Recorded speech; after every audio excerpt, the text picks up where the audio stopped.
Hello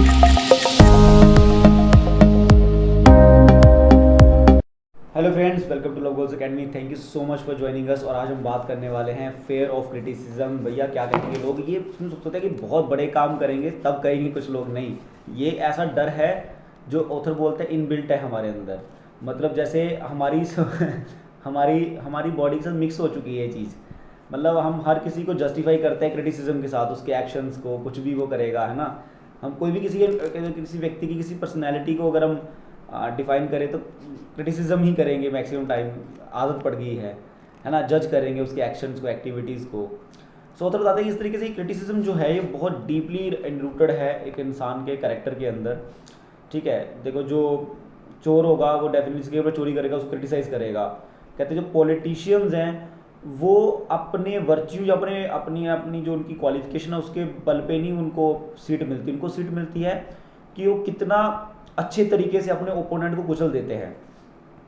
then author बताते हैं कि ये क्रिटिसिज्म के डर को ही बहुत बड़े मतलब पैसे में बहुत बड़ी कैपिटल में चेंज करती हैं इंडस्ट्रीज़। कैसे? कपड़े के फैशन लगातार बदलते रहते हैं, लगातार इंडस्ट्रीज़ नए नए फैशन लेके आती हैं ताकि आप नए नए फैशन के कपड़े पहनो। और जो पुराने ट्रेंड हो चुके हैं आप उनको नहीं पहनोगे, बिकॉज अगर आप वो पहनोगे तो आपको डर लगेगा कि लोग क्या बोलेंगे, तो इसीलिए आप नए कपड़े खरीदोगे। ऐसे ही गाड़ियों की जो कंपनियां हैं वो भी ऐसे ही करती हैं। गाड़ियां बनाती ही ऐसी हैं वो कि अगले 4-5 साल में गाड़ी ख़त्म हो जाए और आप एक और नई गाड़ी खरीदो और वो एक नया और मॉडल लेके आए। मोबाइल, सारी हर जगह पे क्रिटिसिज्म ही यूज़ होता है। सो ये बात बिजनेस ऑनर्स, बिजनेस जो टाइकून्स हैं वो जानते हैं कि जो ह्यूमन साइकोलॉजी है वो क्या है। ह्यूमन साइकोलॉजी को समझना बहुत ज़रूरी है। यहाँ पे ऑथर बता रही है ह्यूमन साइकोलॉजी को समझो कि अगर आप 30-40 की एज में, तो जो हमें कहानियाँ सुनाई गई हैं जिनको हम मनगढ़ंत कहानियाँ बोलते हैं स्पिरिचुअलिज्म में, मतलब कुछ अलग अलग संस्थाओं ने आपको अलग अलग कहानियाँ बोली होंगी जो कुछ हद तक तो आपको लगता, आप उनके विश्वास ही नहीं करते होगे। इसलिए नहीं विश्वास करते कि क्या लोग क्या बोलेंगे। कुछ लोग मतलब बहुत ज़्यादा अलाइनमेंट, मतलब बहुत स्पिरिचुअलिटी में बहुत आगे जाने के बाद भी डिनाई करते हैं ये सारी कहानियों के ऊपर विश्वास करने से। बोलते हैं ये मनगढ़ंत कहानियाँ हैं। क्रिटिसिज्म एक आदमी को बहुत ही नीचे गिरा देता है। क्रिटिसिज्म के क्या क्या नुकसान होते हैं एक इंसान के कैरेक्टर और पर्सनैलिटी के ऊपर ऑथर बता रहे हैं। The fear of criticism robs man of his initiative, destroy his power of imagination, limit his individuality, take away his self-reliance and does him damage in 100 other ways। तो parents जो होते हैं वो भी अपने बच्चों को बहुत ही गंदी इंजरीज देते हैं क्रिटिसाइज करके उनको। पेरेंट्स को लगता है कि हम ज़्यादा डांटेंगे, ज़्यादा मारेंगे, ज़्यादा क्रिटिसाइज करेंगे बच्चे को, शायद बच्चा ज़्यादा अच्छे काम करेगा। नहीं नहीं नहीं नहीं नहीं, आप खुद सोचो। अगर आपको जब कोई क्रिटिसाइज करता है, जब आपको कोई बोलता है कि अरे तुम अच्छी नहीं दिखती, तुम अच्छे से काम नहीं करती, तुम अच्छे से बोलती नहीं हो, तो तुम्हें कितना बुरा लगता है। यही बात आप जब बच्चे को बोल रहे हो तो आप उसके अंदर बोल बोल के उसके अंदर इन्फीरियरिटी कॉम्प्लेक्स मतलब पैदा कर रहे हो। वो एक टाइम पे डिसीजन लेना बंद कर देगा, वो अपनी इंडिविजुअलिटी भूल जाएगा।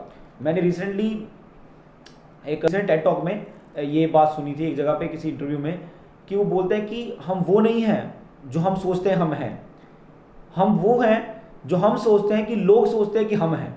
इस बात को रिपीट करके सुन लेना, ठीक है, मैं दोबारा नहीं बोलूँगा। तो बात ये है कि क्रिटिसिज्म कुछ कंट्री में ऑथर बोलता है कि क्रिटिसिज्म तो मतलब इतना बुरा होना चाहिए कि इसके लिए सजा मिलनी चाहिए, और एक्चुअली क्रिटिसिज्म बहुत बुरा है। फिर ऑथर बताते हैं कि सिम्टम्स क्या है क्रिटिसिज्म के। सिम्टम्स क्या हैं? Self consciousness generally express through nervousness, timidity in conversation and meeting strangers, awkward movement of hand and limbs, shifting of eyes, lack of poise, आप ज़्यादा अच्छे से एक्सप्रेस नहीं कर पाओगे अपने इमोशंस को। पर्सनैलिटी बिल्कुल डिस्ट्रॉय हो जाएगी आपकी, इन्फीरियरिटी कम्प्लेक्स आएगा आपके अंदर, आप हमेशा अपने आप को हम लोगों से नीचा या कम समझोगे। एक्स्ट्रा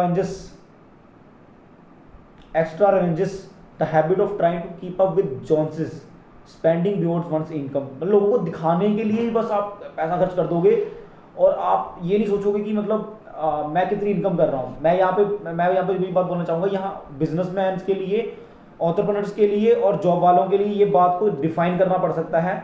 तो कोई भी कंक्लूजन पे मत पहुँचना ये लाइन को पढ़ के। ये लाइन स्पेसिफिकली इनके लिए बोली जा रही है, जॉब ओरिएंटेड लोगों के लिए, ठीक है। सो लैक ऑफ इनिशिएटिव, और ये उनके लिए बोली जा सकती है ये वाली लाइन जो जस्ट बिजनेस कर रहे हैं और उनको प्रॉफिट आने लग गया है। सो वहाँ भी ये दिक्कत हो जाती है कि आप इनकम से ज़्यादा खर्च करने लग जाते हो, आप एकदम पागल हो जाते हो, पैसे पैसे पैसे पैसे आ गए भैया, खर्चो। तो वहाँ भी ये दिक्कत होती है, ठीक है। ये थोड़ा एक्सप्लेन करने वाली चीज़ है। अगर आप लोग कमेंट बॉक्स में कमेंट करोगे यहाँ तक वीडियो देखे तो मैं इसके ऊपर वीडियो बना दूंगा। लैक ऑफ इनिशिएटिव, डेफिनेटली आप अपने छोटे छोटे डिसीजन लेने में बहुत घबराओगे बिकॉज आप डिसीजन डर रहे हो, lack of ambition and so on. फिर उससे रिलेटेड क्या होता है, आपकी हेल्थ खराब हो जाती है। हेल्थ खराब कैसे होती है, अब ये चीज़ समझो। अब आता है इससे जुड़ा हुआ आता है दूसरा डर। दूसरा डर कौन सा आता है, फेयर ऑफ इल हेल्थ, मतलब सेहत खराब हो जाने का डर है। तो ये कैसे होता है, अरे जब आप घुट घुट के जी रहे हो ना, अब एक चीज़ समझो, जो माइंड है हमारा जो माइंड है वो इमेजिनेशन और रियलिटी में फ़र्क नहीं कर पाता। तो उससे क्या होता है कि देखो, अब हम जब हम सोचते हैं कि मेरे को गोलगप्पा खाना है, ठीक है, तो गोलगप्पा सोचते ही मुंह में पानी आ जाता है। बट अभी हमने सोचा है गोलगप्पे के बारे में, जस्ट उसके टेस्ट के बारे में सोचा है, and we know that experience, and हमारे जीभ में पानी आ गया है। तो ऐसे ही जब आप बुरी थॉट्स, बीमारी वाली थॉट्स, ये सारी थॉट्स सोचते रहते हो ना, इसको एक तरह की बीमारी बोलते हैं, जिसको बोलते हैं इमेजिनरी इलनेस, हाइपोकॉन्ड्रिया बोलते हैं इसको। मतलब एक इमेजिनरी इलनेस बंदा पैदा कर लेता है। मैं इसमें अपनी नानी की एग्जांपल देना चाहूँगा। भाई मेरी नानी को किसी डॉक्टर के बारे में बता दो और कोई नई बीमारी बता दो, वो बीमारी उसको पहले से हो रखी है, ठीक है। तो ये लेवल हो जाता है लोगों का, मतलब ऑटोमेटिकली, मतलब देखो हर एक इंसान को, या मैं इस पर्टिकुलर चैप्टर में लिखी, इस पर्टिकुलर पैराग्राफ में ये बात नहीं लिखी है, बट मैं आपको बता रहा हूँ, हर एक इंसान को इंपॉर्टेंस चाहिए होती है, और कई बार इंपॉर्टेंस बीमार रहने से भी मिलती है। तो जब किसी को लाइफ में इंपॉर्टेंस नहीं मिल रही होती, स्पेशली वीमेंस को जब इंपॉर्टेंस नहीं मिलती है ज़िंदगी में, तो वो बीमार हो जाती हैं, ठीक है, एक इमेजिनरी इलनेस पैदा करती है। मैंने एक स्टोरी पढ़ी थी, मैं बताऊंगा आपको तो परेशान हो जाओगे। मतलब मैं आगे जाके जब वो बुक पढ़ूंगा ना, तब मैं वो स्टोरी सुनाऊंगा आप लोगों को। बहुत अमेजिंग स्टोरी है वो।